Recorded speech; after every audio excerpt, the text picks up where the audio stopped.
একটি ভিডিও নিয়ে উপস্থিত হলাম টেক নিউজ 365 ইউটিউব চ্যানেলে। আপনারা সবাই নিশ্চয়ই ভালো আছেন, আমিও ভালো আছি। আজকে যে কনফিগারেশনটা আমি আপনাদের সামনে উপস্থাপন করব তার বিষয় হচ্ছে how to configure port security on Cisco catalyst switch. আরেকটা কথা না বললেই নয়, এই পোর্ট সিকিউরিটিটা অনেক গুরুত্বপূর্ণ আমাদের নেটওয়ার্ক স্ট্রাকচারের মধ্যে। তো স্বাভাবিকভাবে এই গুরুত্বপূর্ণ বলার একটাই উদ্দেশ্য হচ্ছে আমাদের সিসিএনএ কোর্সের যে নতুন সিলেবাস, সেই নতুন সিলেবাসটাকে 6টা স্টেজে বিভক্ত করেছে। সেই 6টা স্টেজের মধ্যে পঞ্চম স্টেজ হচ্ছে সিকিউরিটি ফান্ডামেন্টালস।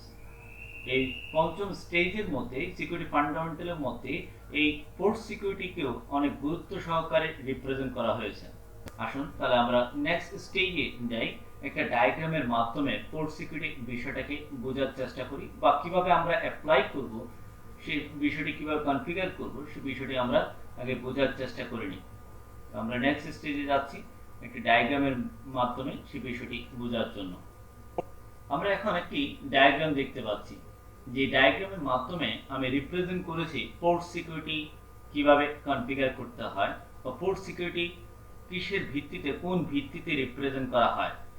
আমরা দেখতে পাচ্ছি যে এই ডায়াগ্রামের মধ্যে আমি দুটি ফ্যাক্টর দেখিয়েছি, একটা হচ্ছে কি একটা ক্লায়েন্ট পার্ট আর একটা হচ্ছে কি আইএসপি সেক্টরকে দেখিয়েছি। অর্থাৎ এই আইএসপি থেকে একটি লিংক আপনার কানেক্ট করা হয়েছে একটি সাইবার ক্যাফেকে। সেই ভিত্তিতে ওই সাইবার ক্যাফে সে ইন্টারনেট লিংক নিয়েছে ওই আইএসপি থেকে একটি কম্পিউটারের জন্য।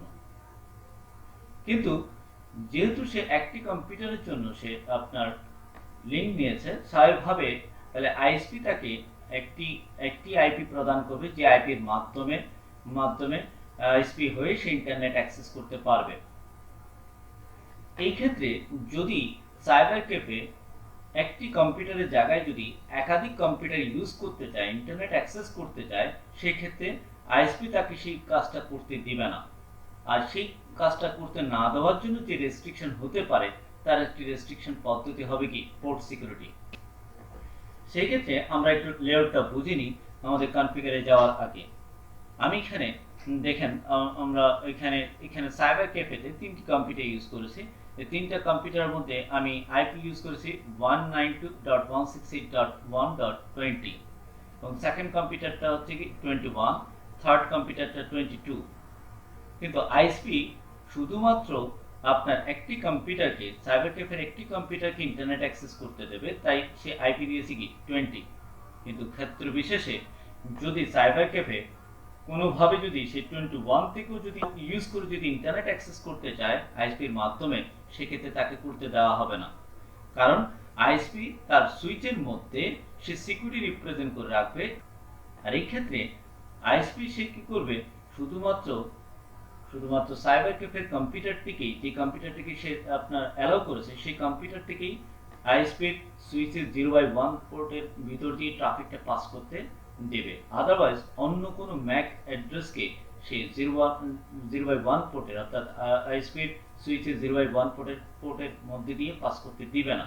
আর এই ক্ষেত্রে রেস্ট্রিকশন করার জন্য যে আপনার আমরা প্রসিডিউরটা ইউজ করতে পারি, সেই প্রসিডিউরটাই হচ্ছে কি পোর্ট সিকিউরিটি।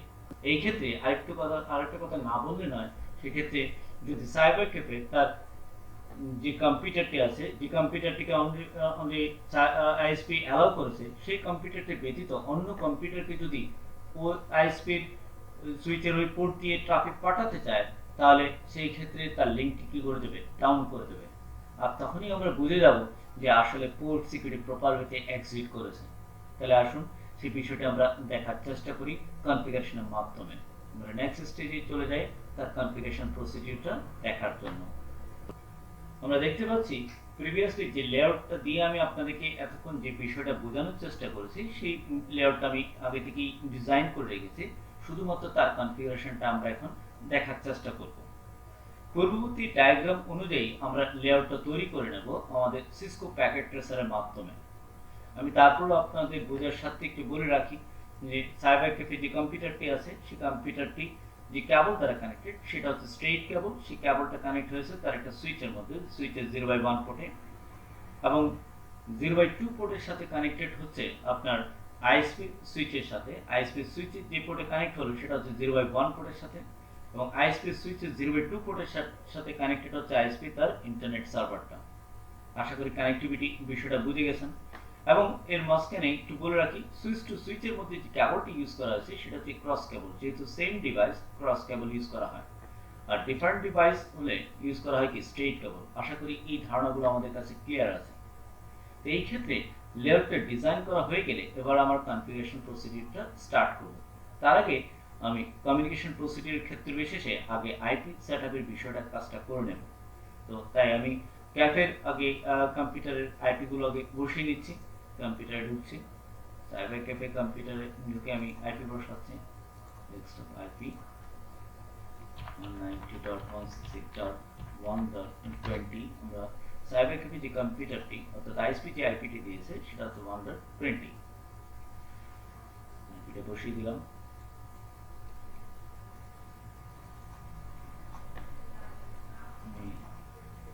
সিমিলারলি আরেক দুটি কম্পিউটারে সাইবার ক্যাফে আরো দুটি কম্পিউটারে আইপি বসিয়ে রাখছি পরবর্তী টেস্ট করার জন্য।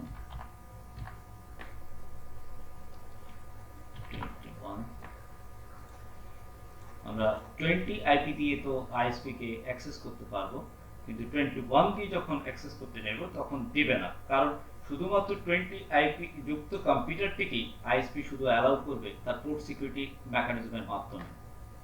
সেই ক্ষেত্রে 21 দিয়ে যদি সেই কাজটা করতে চায় তখন তাকে আর কাজ করতে দেবে না, তখন তার লিঙ্কটা ডাউন করে দেবে। এরকমই ছিল আমাদের ডায়াগ্রামের অনুযায়ী এক্সাম্পলটি।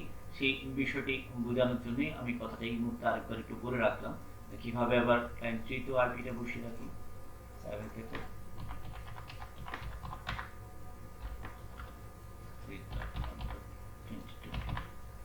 আমি আইপিটা বসিয়ে রাখলাম। এরপর এবার আমি আমার সার্ভারে অর্থাৎ আইএসপি এর যে সার্ভারটা আমরা বলছি আপনার ইন্টারনেট সার্ভার বলছি, সেই সার্ভার আইপিটা বসিয়ে রাখছি, এবং আমাদের ইন্টারনেট সার্ভার আইপিটা আমরা বসিয়েছি 192.168.1.100।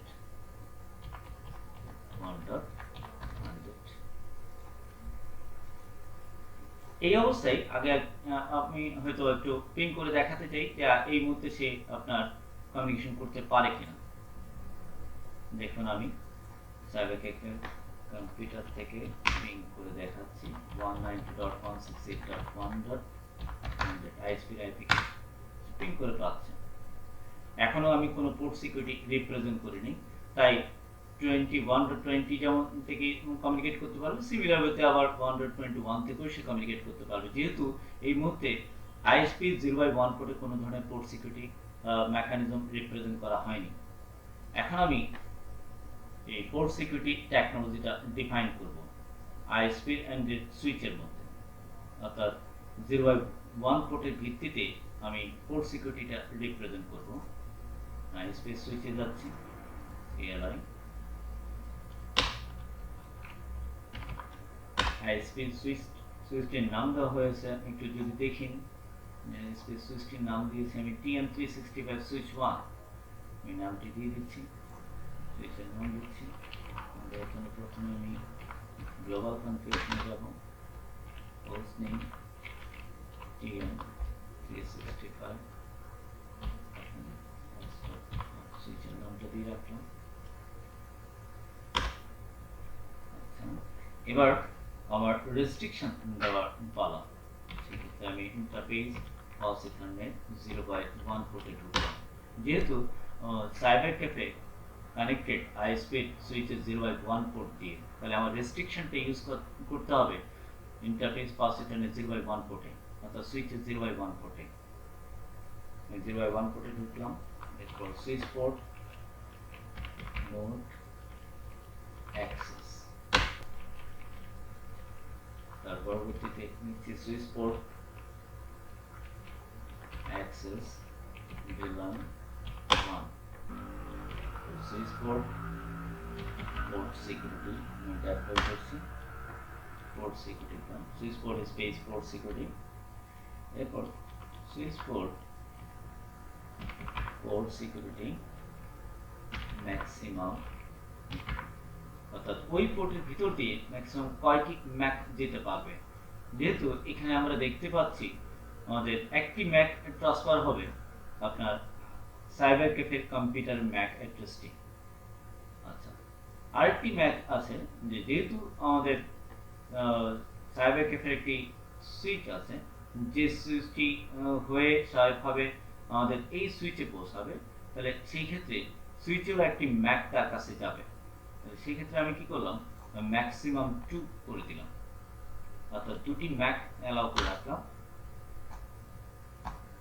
ম্যাক অ্যালাউ করলাম যাতে করে আপনার সুইচ হয়ে সাইবার ক্যাফের ম্যাকটা যেন অ্যালাউ করে। আমি যদি এখানে 1 দিতাম তাহলে সেই ক্ষেত্রে যে কোনো একটা ম্যাককে সে অ্যালাউ করতো, তাহলে সেই ক্ষেত্রে সে কমিউনিকেট করতে পারতো না। তো এই জন্য আমি ম্যাক্সিমাম 2 দিলাম। এরপর দিচ্ছি সুইচ পোর্ট সিকিউরিটি ভায়োলেশন। যদি এই দুটো ম্যাকের বিপরীতে যদি সে অমান্য করে, এর বাড়তি যদি কোনো ম্যাককে যদি সে পাঠাতে চায়, কম্পিউটার কোনো ম্যাককে পাঠাতে চায়, তাহলে তাকে কি করে দেবে, শাটডাউন করে দেবে। ভায়োলেশন রুলস দিলাম। এরপর switch port security Mac address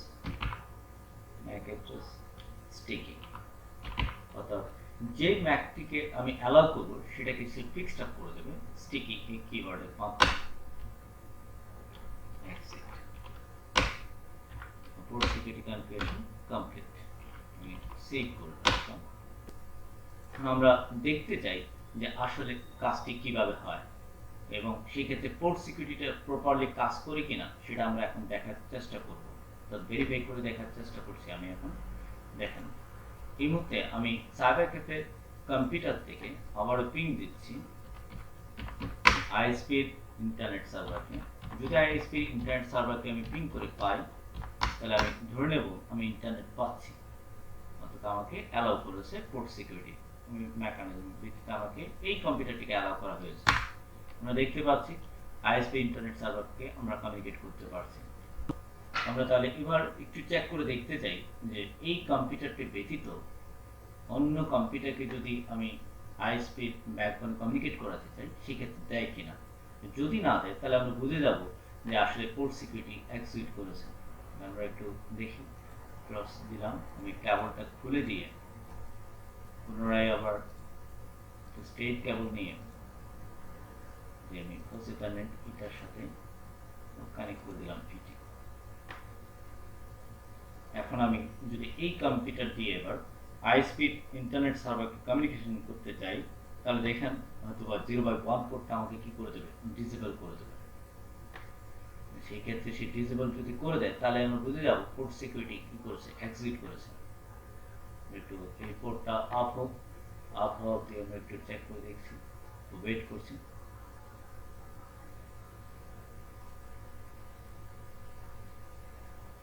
এবার একটু পিং করে দেখি, আপ হয়ে গেল, পিং করে দেখি, পিং দিচ্ছি আইএসপি আইপিটাকে।